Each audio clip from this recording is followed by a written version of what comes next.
बिस्मिल्लाहिर्रहमानिर्रहीम। आप में से कई मुसलमान, आप तो अब सारे ही जो पाकिस्तान से आए हुए हैं, इंडिया से आए हुए हैं या बांग्लादेश से आए हुए यहाँ बैठे हैं, तो मैं आपको ये बताता हूँ कि इंडिया में या बांग्लादेश में या पाकिस्तान में जब आप थे तो जब इंडिया एक ही मुल्क था तो इंडिया की डिवीजन हुई है ना। India was divided in 2 dominions, तकसीम हुई से ना। तो आप में कई ऐसे होंगे जो आए इंडिया से, अमृतसर से, जलंधर से, लुधियाना से, दिल्ली से, सहारनपुर से कई आए। इसी तरह बांग्लादेश है, उसके में भी कई लोग पाकिस्तान आए और उन दिनों उसका नाम भी पाकिस्तान था। तो दूसरे इलाकों से आए या नहीं? ये मुसलमानों के लिए एक नशत जदीद थी। तो मैं आपको इस तरह तवज्जो दिलाता हूँ, ज़रा गौर करें कि कादियान में जो शख्स आया और कहा कि मैं ईसा हूँ और मैं तीनों कौमों को सबको एक करूँगा, जोड़ूंगा, वो खुद अपनी जगह कायम रहा या उसको भी निकाला गया? जब पाकिस्तान बना तो सिखों ने और वहाँ के जो उस वक़्त के लोग थे उन्होंने कादियान से मिर्ज़ा ग़ुलाम अहमद, उसकी जमात को, उसके बेटे को, उनके साहिब खिलाफत को, इनको निकाला या नहीं निकाला? तो ये अपने पाँव पर रह सका, और जो अपने पाँव पर नहीं रह सका वो कैसा ईसा है जो सारी कौमों को जोड़ेगा? यानी तीनों कौमों को जोड़ेगा। हमें तो ये बात समझ, वो तो अपने पाँव पर नहीं खड़ा। और जब तक ये मुल्क तकसीम नहीं हुआ था, मिर्ज़ा ग़ुलाम अहमद को नबी बनाने वाले कादियान में अपने जलसों में इसकी नातें पढ़ते थे, जिस तरह आप अपने पैगंबर की नातें पढ़ते हैं ना, इस तरह ये मिर्ज़ा ग़ुलाम अहमद की नातें पढ़ते थे और कहते थे कि ये बस्ती ऐसी है जिसको खुदा ने चुन लिया है। अब 3 ही तो शहर है मुकद्दस, मक्का, मदीना और कादियान।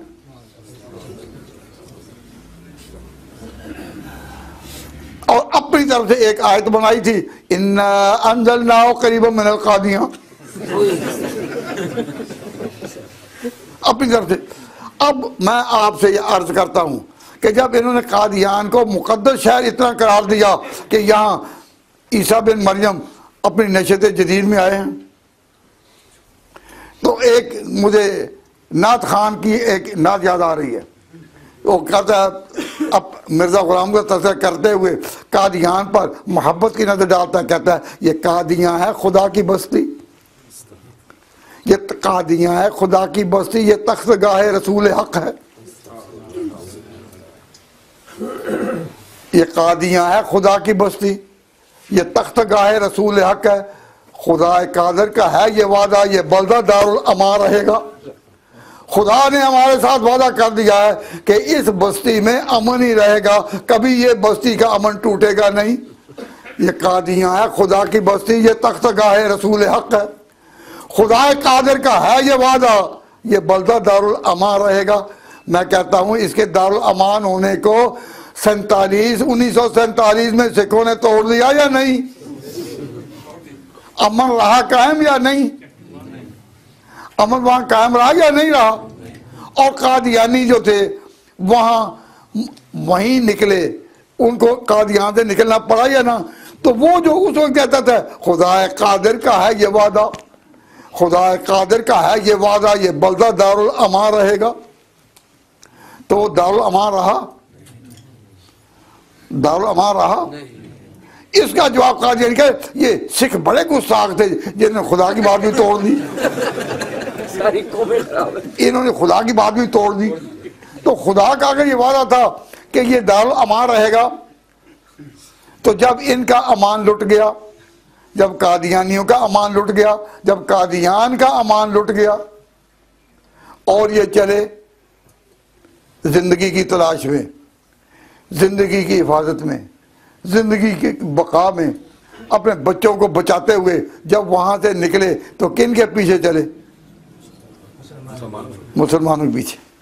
हमारे भी मुसलमान आगे आगे जा रहे थे, लाहौर की तरफ आ रहे हैं और आगे आगे चल रहे थे, उधर ढाका की तरफ जा रहे थे। अपने तौर पर मुसलमान इधर के उधर के जब आ रहे हैं पाकिस्तान में, मशरक़ी पाकिस्तान में भी और मगरबी पाकिस्तान में भी जब आ रहे थे, तो जब मगरबी पाकिस्तान के लोग आ रहे थे जलंधर से, अमृतसर से, लुधियाना से, होशियारपुर से, सहारनपुर से, जब ये काफिले आ रहे थे और रुख था किधर? लाहौर की तरफ, तो इनके पीछे पीछे ये कादियानी भी निकले। तो जो अपनी लड़ाई खुद नहीं लड़ सके, अपने जमाओं में खुद नहीं जम सके, अपने कादियान में अपने कदमों को मजबूत नहीं रख सके, अपने नस्ल को बचा नहीं सके, वो फिर किन के पीछे चले? मुसलमानों के पीछे। और आ गए पाकिस्तान में। जब ये पाकिस्तान में आए तो इनसे इत्तेफाक से मौलाना ज़फ़र अली खान उस वक्त जिंदा थे। मौलाना ज़फ़र अली खान ज़मींदार के अखबार के एडिटर, उम्र के आखिरी हिस्से में थे, आखिरी मंजिल में थे, लेकिन ये जिंदा थे। उन्होंने जब देखा कि मुसलमानों को ये फिर इनके पीछे पीछे आ रहे हैं, तो इन मुसलमानों को तो कहते थे कि जो मिर्जा गुलाम अहमद को ना माने वो ज़ुर्रियतुल बगाया है, वो बदकार औरतों की औलाद है, और जिनको तुम कहते थे बदकार औरतों की औलाद, तुम्हें पनाह मिली तो उनके दामन में, उन्हीं के पीछे।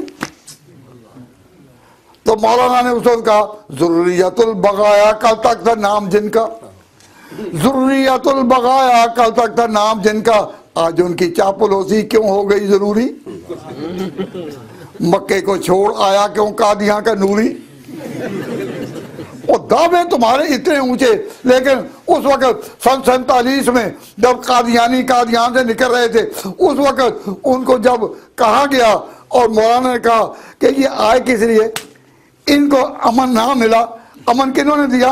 मुसलमानों ने। साया किसने दिया? मुसलमानों ने।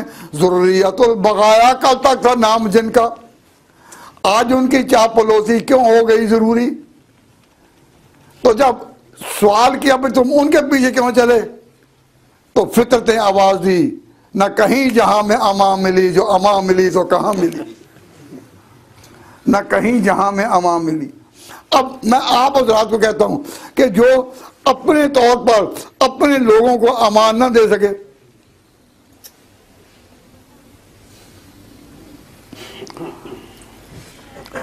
इसकी वजह जो थी ना, वो क्या थी? भाई मेरी बात समझ आ रही है? बात बड़ी गहरी है छोटी सी, पता नहीं आप समझ नहीं है ना, ताहम मैं समझाने की कोशिश करता हूं। आप में से जो लोग एजुकेटेड हैं, समझदार, तो इंशाअल्लाह पूरा गौर करेंगे, और जो उस दर्जे में नहीं वो भी इनकार ना करें, कुछ वक्त मांग रहे हैं भाई हम इसमें गौर करेंगे, कल से, आज नहीं। थोड़ी सी बात आपको बताता हूँ। ये मुल्क तकसीम किन्होंने कराया था? किन की निगरानी में? अंग्रेज़ों की। हिंदुस्तान पे बादशाही किन की थी? अंग्रेज़ों की। तो अंग्रेज़ों की सरपरस्ती में हुआ था या नहीं? भाई ये मुल्क जो तकसीम हुआ, डिवाइड हुआ, तो किन की सरपरस्ती में हुआ? किन की बादशाही में हुआ? किन की हुकूमत में हुआ? लॉर्ड लिंथगो उस वक्त के जो थे अंग्रेज़ों के नुमाइंदे, जिनको कहते थे वायस राय, और राय से मुराद मलका इंग्लैंड, और वायस जो उसके नायब थे वहाँ के, वायस राय। तो जो वायसरा थे वो उनके नुमाइंदे थे, उन्होंने मुल्क को तकसीम कराया। और ये बात अपनी जगह पक्की है कि अंग्रेज़ जो थे, अंग्रेज़ ये पैदावार है अंग्रेज़ों की। अंग्रेज़ों ने ये पौधा खुद लगाया और उनका खुद का अच्छा पौधा, तो मुल्क तकसीम भी उन्होंने कराया।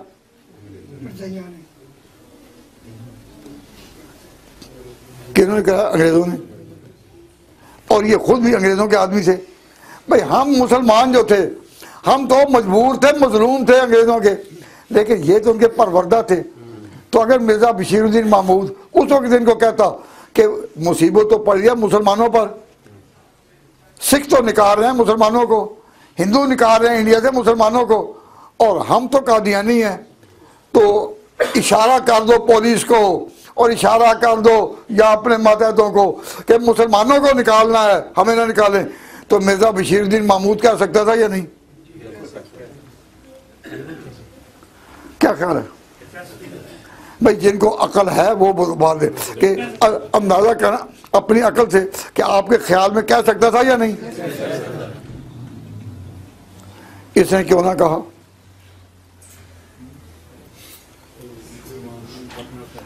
इसने क्यों ना कहा? ये एक राज है। ताज़ा खाई दाश्तन गर्दा गाए सीना रहा, गाहे गाज बाज खां किस्सा परी नारा। इस पुरानी दास्तान को ना छेड़ो, छेड़ने से दिल पर जख्म लगते हैं। ये कह सकता था, लेकिन वजीर खारजा चौधरी ज़फ़रुल्लाह खां वो पाकिस्तान की टीम का वो वजीर खारजा बना था। उसने वजीर खारजा का जो नशा उसको आया, उसने इसको यकीन दिलाया कि सिर्फ कादियान नहीं, आ जाओ हम पूरे पाकिस्तान पर कब्जा करेंगे, तुम हिम्मत करो। मिर्ज़ा बशीरुद्दीन महमूद अपनी जगह समझदार था, वो अंग्रेज़ों को कहने के लिए तैयार था, लेकिन उसने कहा नहीं। क्यों? ज़फ़रुल्लाह ने कहा इतने टुकड़े पर क्यों खुश हो रहे हो, हम सारा पाकिस्तान, हम तो वज़ीर ख़ारिजा, हम सारा पाकिस्तान करें।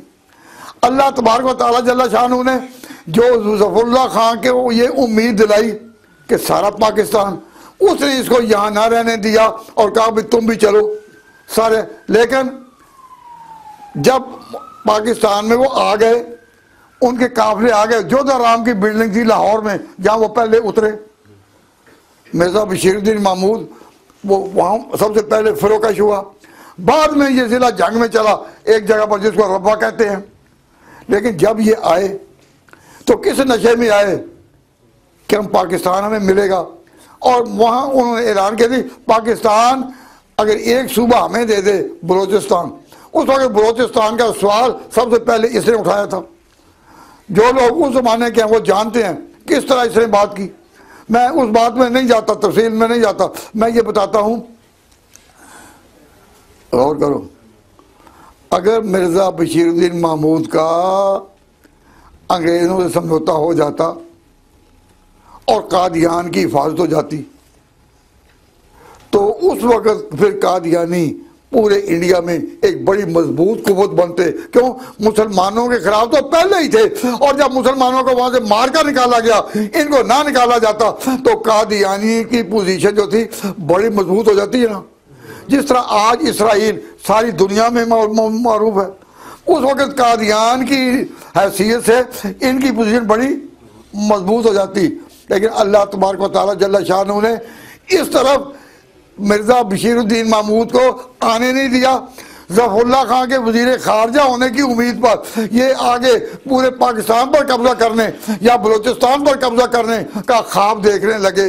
ये महज खुदा ने ऐसे हालात इसलिए पैदा किए कि वो ख़त्म नबूवत की हिफाजत चाहता था।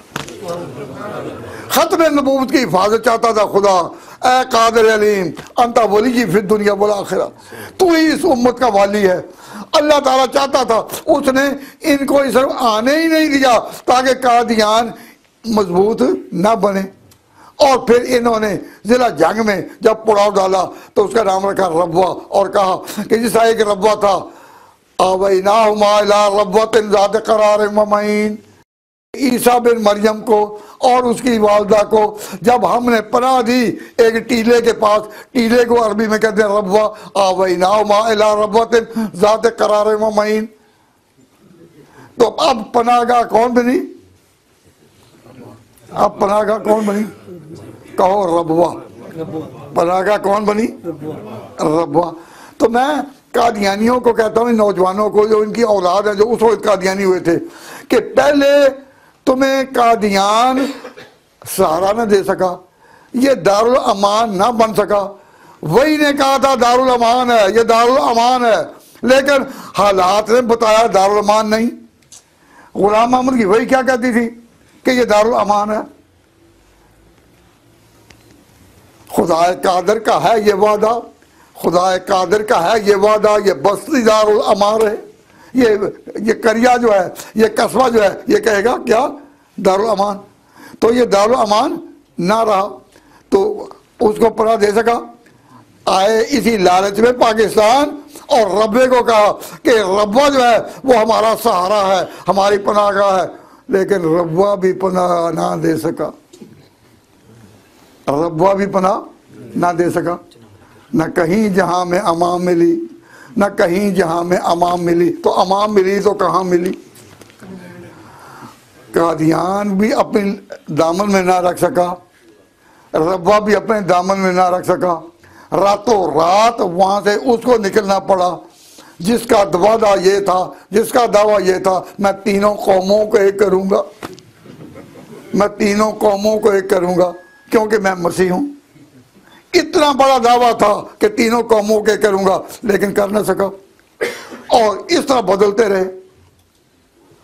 तो आप हजरात जो पाकिस्तान के हैं, मैं उनको मुखातब कहता हूं कि आप यहाँ जो मुकीम हैं, लेकिन आप एक आज़ाद मुल्क के शहरी हैं। आपको अल्लाह ताला ने आज़ादी का सांस लेने का मौका था फरमाया जब आप पाकिस्तान में थे। जो बांग्लादेश के हैं, जब वो बांग्लादेश में थे, उनको आज़ादी का सांस लेने का मौका था किया। आप लोगों को जो आज़ादी का सांस लेने का एक मौका मिला, मैं पूछता हूँ कादियानियों को आज़ादी का मौका ना मिला। पहले ये जब उठे अंग्रेज के मातहत, पहले जब ये उठे तो अंग्रेज के मातहत, फिर जब वहां से निकले हिंदुओं ने ना रहने दिया, फिर पाकिस्तान आए तो पाकिस्तान मुसलमानों के मातहत, फिर मुसलमानों ने भी वहां ना रहने दिया, फिर जब वो आए तो कोई पनाहगाह नहीं थी। अब पहुंची वहीं पे खाक जहां का खमीर था, पहुंची वहीं पे खाक जहां का खमीर था। तो हम ये कहने पर हक, इसमें हक बजाने में कि जब पहुंची वहीं पे खाक जहां का खमीर था, तो जो आज़ादी का सांस पाकिस्तान वालों ने पाकिस्तान में लिया, बांग्लादेश वालों ने बांग्लादेश में लिया, इंडिया वालों ने इंडिया में लिया, ऐसा एक सांस भी कादियानियों को नसीब हो सका। अब वो जो यहाँ है, तो यहाँ वो किस हैसियत में है, जिस तरह हम इस मुल्क में आबाद हैं, लेकिन मुल्क इनका है, हम इनके मातहत हैं, इसी तरह ये भी इनके मातहत हैं। अब लंदन में जो इनकी रिहाइश है वो मुल्क वालों की हैसियत से है या मातहत, मातहत। तो ना पनाह मिली कादियान में, ना पनाह मिली रब्वा में, पनाह मिली तो वहीं पहुंची वहीं पे खाक जहां का खमीर था। अब मैं ये कहता हूं कि ये बड़ा इबरत का मौका है कादियानी नौजवानों के लिए कि उनको एक, उन्होंने जब सवाल करते ना अकल से, अकल से, तो वो मालूम है मुरब्बियों से और मिर्ज़ा मसरूर से क्या सवाल करते हैं। कहते हैं जो पैगंबर आया, सुनो समझा रही है, चलूँ नहीं तो नहीं, कि जो पैगंबर आया उसका मुश्किलात का दौर ख़त्म हो गया सालों में। मसलन अल्लाह ताला ने नबी पाक सल्लल्लाहु अलैहि वसल्लम को मक्का मुकरमा में पैदा किया, वहीं आपको नबूवत करने का मौका दिया गया, वहीं आपको ऐलान के लिए खड़ा किया गया, वहीं बेइज्जत हुई। हजूर ने जब बतौर पैगंबर के ऐलान किया तो कहाँ थे, मक्का। तो मुश्किलात आपकी शुरू हुई, तो कितना अर्सा मुश्किलात रहीं, कहो 13 साल। कितना अर्सा मुश्किलात रहीं, 13 साल। और मुसलमानों ने जो मुश्किलात का सामना किया, इस वक्त उसका बयान नहीं, वो तो सीरत का मौजू है, लेकिन मैं आपको तवज्जो दिलाता हूँ कि हजूर की मुश्किलात कितने साल रहीं, 13 साल। उसके बाद मदीना मुनव्वर आए तो आप एक सल्तनत के सरबराह थे। मदीना एक मुस्तकिल सल्तनत थी, पहली इस्लामी सल्तनत थी, सरबराह हजूर थे। फिर वो सल्तनत इतनी ऊंची चमकी हजूर की वफात के बाद अबू बकर सिद्दीक ने उसको इस तरह उठाया, हज़रत उमर ने फिर इसको इस तरह उठाया, हज़रत उस्मान इस तरह उस तरह उठाया, राशिदीन ने इस तरह उठाया, हज़रत अली ने इसको इस तरह उठाया कि वो मुल्क पूरी दुनिया में मुसलमानों की दाग बैठ गई। और इतनी बड़ी सल्तनत कि रूम है तो मतहत है, ईरान है तो मतहत है, शाम है तो मतहत है, यमन है तो मतहत है। और हजूर की उम्मत के कदम वहाँ पहुँचे जहाँ के बारे में आका इरशाद फरमा गए थे, फरमाया था इन्नल्लाह ज़वाले अल्लाह ने सारी ज़मीन मेरे लिए लपेट कर रख दी। फराए तो मशारिक़हा व मग़ारिबहा, मैंने इसके मशरक़ों को भी देखा, मैंने इसके मग़रिबों को भी देखा, और मेरी उम्मत के कदम हर जगह पहुँचेंगे जहाँ जहाँ मुझे दिखाया गया। तो क्या हजूर की उम्मत के कदम पहुँचे या नहीं? आपके कदम यहाँ आए या नहीं? आपने जहाँ कदम जमाए, पैगम्बर की बशारत आपके हक़ में थी कि मेरी उम्मत के कदम कहाँ कहाँ पहुँचेंगे, और आपके कदम पहुँचे। तो इतनी शौकत इस्लाम को नसीब हुई कहाँ? नबी पाक पर। तो नबी करीम ने मुश्किलात किस तरह से देखी? कितनी देखी? 13 साल। तो कादियानियों जरा गौर करो, गुलाम अहमद का दावा रहा कि मैं हजूर के ताबे हूँ, हजूर की नबूवत असल है, मैं ताबे हूँ। तो अगर असल जो है उसकी मुश्किलात 13 साल बाद खत्म हुई, तो जो ताबे है उसकी इतनी लंबी क्यों हो गई? भाई देखिए, भाई सोच की बात है ना कि हमारे नबी पाक की मुश्किलात कितना अर्सा रही? 13 साल। अब ये अगर उनके ताबेदारी में तुम इसकी नबूवत का गीत गाते हो, तो मैं कहता हूँ कि फिर ये अपने सरबराह से पूछो कि हमारी मुश्किलात का दौर कब खत्म होगा? 13 साल की बजाय 14 साल में होगा। भाई 14 साल में, 15 में इतनी मुद्दत हो गई। अब जब लोगों ने मजबूर, मैंने ये सवाल मैनचेस्टर में कॉन्फ्रेंस में किया कि कादियानियों तुम अपने सरबराह से इतना ही पूछो हमारी मुश्किलात का दौर कब खत्म होगा। तो को कहते हैं कि हम बार बार फोन करते हैं, वो बताता ही नहीं, वो बताता ही नहीं। क्यों? वो कहते हैं अगर हम बता दें तो इसका तो मतलब है कि हमारी मुश्किल का दौर खत्म हो गया। यही तो मुश्किल है, इसका जवाब देना मुश्किल है। तो जब हमारी मुश्किलात का दौर खत्म ही नहीं होना तो हम जवाब कैसे दें? तो मैं नौजवानों कहता हूँ कादियानियों, तुम अपने सरबराह को पूछो, अगर वो इसका जवाब ना दे सके कि मुश्किलात का दौर कब खत्म होगा, तो बताओ कि मुसलमान तो बड़ी खुशी से कहते हैं हमारे आका पर जो मुश्किलात का दौर रहा 13 साल में खत्म। अगर इसका ताल्लुक, गुलामों का ताल्लुक हजूर की ताबेदारी से कुछ भी होता तो चलो इसका दौर मुश्किलात 13.5 साल में खत्म होता। 13.5 हम चलो और रियायत देते 14 साल कर लो। अच्छा, तो जब 14 साल भी में ये खत्म नहीं हुआ तो इसकी निस्बत दूर से कोई हो सकती है? ये कब खत्म होगा?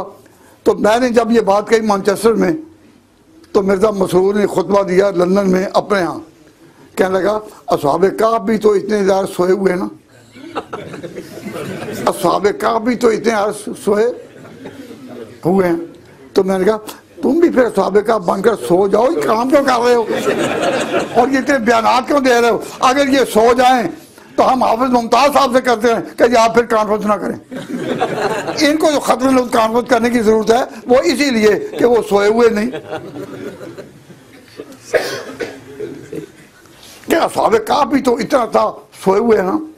तो मैं अर्ज करता हूँ कि असहाबे का के खिलाफ कोई कम्युनिटी आपने देखी है? पूरी दुनिया में किसी मुल्क में कोई ग्रुप ऑफ पीपल हो जो असहाबे के खिलाफ कोई है? नहीं। लेकिन इन कादियानियों के खिलाफ तो दुनिया के सारे मुल्कों में, सऊदी अरब में इनका दाखिला बंद है, मक्का का आज ये जाके सारी दुनिया में मुखालफत है। तो असहाबे काफ की मुखालफत कोई जब नहीं तो तुम अपने आप को उन पर क्यों क्यास करते हो? तो कादियानियों को जब कहा भाई तुम्हारा सरबराह कौन है,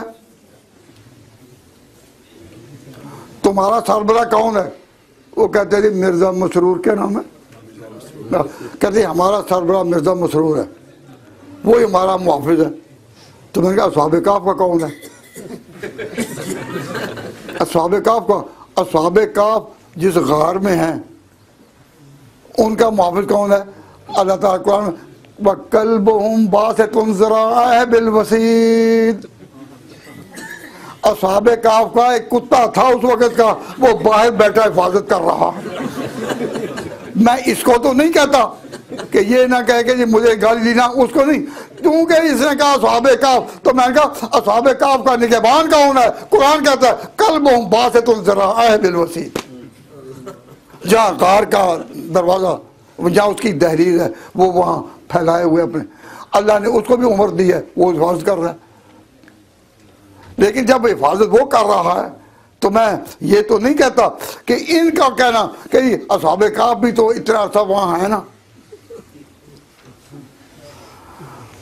अब बताइए, दुनिया में बड़े उलमा तलबा हैं उसमें कि जो असहाबे काफ हैं उनमें से किसी की भी कोई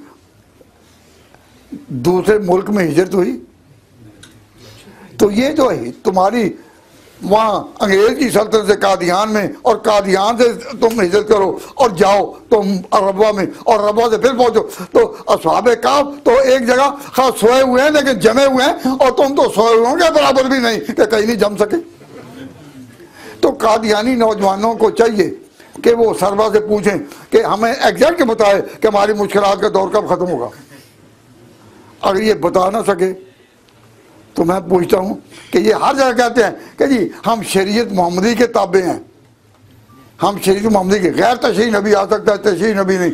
जब ये कहते हैं हम शरीयत मोहम्मदी के ताबे हैं तो हम इनसे पूछने का हक रखते हैं कि तुम फिर शरीयत मोहम्मदी के ताबे हो तो 13 साल से ज़्यादा नहीं दौर इंतज़ार का। जब तुम असहाबे काफ हो तो शरीयत मोहम्मदी में नहीं। असहाबे काफ क्या मौलाना, क्या उम्मत मुसलमान के अफराद है? क्या वो तो पहले के हैं। दावा करना कि हम इस नबी की उम्मत हैं, और जब हालात से पूछा तो क्या हम असहाबे काफ के मतहत हैं? और कोई तो अकल करो। मैं इन कलमात की बात तो लंबी है, ख़त्म आप साहब की ये मसाई मुबारक हैं कि इन्होंने लंदन में ख़त्म कॉन्फ्रेंस रखकर यहाँ के मुसलमानों को जगाने की कोशिश की। आपको पता, मैंने पूरी तकरीर में कोई सख्त लफ्ज़ इनके खिलाफ बोला है? हमारी अमन और कानून के साया में, अमन और कानून का पूरा एहतराम रखते हुए हम अपनी बात कहते हैं, और हमने अपनी बात कही है सिर्फ इस माना में कि हमारे नबी पाक सल्लल्लाहु अलैहि वसल्लम जिस तरह नबी हैं पहलों के, हमारे भी वही हैं। सब इकरार करो, जिस तरह नबी पहलों के उसी तरह हमारे भी, उम्मीयीन और आखरीन, और दोनों के लिए, उम्मीयीन के लिए भी और आखरीन के लिए भी। और ये उम्मत कब तक चलेगी? क़यामत तक चलेगी। तो अल्लाह तबारक व तआला जल्ल शाअनहू ने एक मौजू बयान किया कि तुम कहते हो कि इस नबी का कोई बेटा नहीं, मा काना मुहम्मद अबा अहद मिन रिजालिकुम, इसका कोई बेटा नहीं, इसके तो बेटे इतने इतने इतने और इतने इतने इतने कि क़यामत तक जो होंगे सब इसी के बेटे हैं। जब नबी पाक की उम्मत का इजाफा बयान करना है तो अल्लाह ताला ने इस शान के साथ बयान किया कि बेशक ये तुम में से किसी का बाप तो नहीं, लेकिन अल्लाह का रसूल है, और रसूल भी ऐसा कि इसके बाद चूँकि कोई रसूल नहीं, जो भी लोग आएंगे, जो भी अल्लाह के कायल आएंगे, जो भी कुरान के दावेदार आएंगे, जो भी उम्मत मुसलमान आगे बढ़ेगी, क़यामत तक बढ़ती रहेगी, बढ़ती रहेगी, बढ़ती रहेगी। और क़यामत तक जिसकी औलाद इतनी ज़्यादा हो उसके बारे में यहूद और नसारा खुश ना हो कि इसका बेटा नहीं। और रिवाज ज़माना है कि बाप के काम को बेटे ही संभालते हैं। अगर इसका बेटा नहीं तो ये ना कहो काम को चलाएगा कौन, इसको उम्मत चलाएगी। और उम्मत कहाँ तक जाएगी? क़यामत तक, क़यामत तक, क़यामत तक। दरमियान में कहीं ब्रेक नहीं आएगी। हम भी उस उम्मत के अफराद हैं। अमातन अल्लाह हाजिर अकीदत सरफ़ा, अल्लाह इसी अकीदे पर कायम रखे और कब्रों पर जाएँ हजूर की उम्मत की हैसियत में, आपको याद किया जाए हजूर की उम्मत के पैराए में। आप कौन हैं? हजूर की उम्मत है। ना नबी की नबूवत कहीं आकर ख़त्म हुई, ना नए नबी की ज़रूरत हुई, ना इस नबी की नबूवत ख़त्म हुई, ना नई नबी की ज़रूरत हुई। जिस तरह ये नबूवत बाकी, ये उम्मत बाकी। वमा अलैना इल्लल बलाग। रब्बना तक़ब्बल मिन्ना इन्नका अंतस समीउल अलीम व तुब अलैना इन्नका अंतत तव्वाबुर रहीम। रब्बे करीम, हम तेरे घर में, इस वतन में अपने ईमान और यकीन का इजहार करते हैं, हम तेरे नबी के ग़ुलाम हैं, हम तेरे नबी की उम्मत हैं, हम तेरे नबी की कम्युनिटी हैं। या अल्लाह हमें तूने जिस तरह तौफीक अता फरमाई, हमने इस नबी का कलमा पढ़ा, इसी पर हमें ज़िंदगी जब तक हमारी ज़िंदगी है हजूर के उम्मती के तौर पर रहें, और जब इस जहान से जाना हो हजूर के उम्मती के तौर पर जाएं। या अल्लाह जब कब्र में जाना हो, कब्र में उतरना हो, हजूर के उम्मती के तौर पर पढ़े, जनाजा हजूर के उम्मती के तौर पर पढ़ा जाए। और जब जनाजा पढ़े तो जनाजे का पढ़ाने वाला इमाम ऐलान करे कि पहले में अल्लाह की हिम्दोसरा, और दूसरे में नबी पाक पर दरूद, तीसरे में दुआ मस्जिद के लिए, और चौथी में सलाम। तो इस नमाज जनाजा में हमारे नबी के सिवा किसी और की कोई तकबीर की गुंजाइश है? चार ही, पहले में खुदा, दूसरे में मुस्तफ़ा, तीसरे में मैयत, चौथे में सलाम। कोई और गुंजाइश है? तो अगर कोई नबी आना होता तो उसकी भी तो कोई गुंजाइश रखी जाती ना कि चलो 5 ही तकबीरें सही, कि किसी में उसको भी दाखिल कर दो ना। अल्लाह के बाद दूसरी तकबीर में सिर्फ हजूर पर दरूद है, और कोई है ही नहीं, ना आना किसी ने, ना हमने किसी को मानना।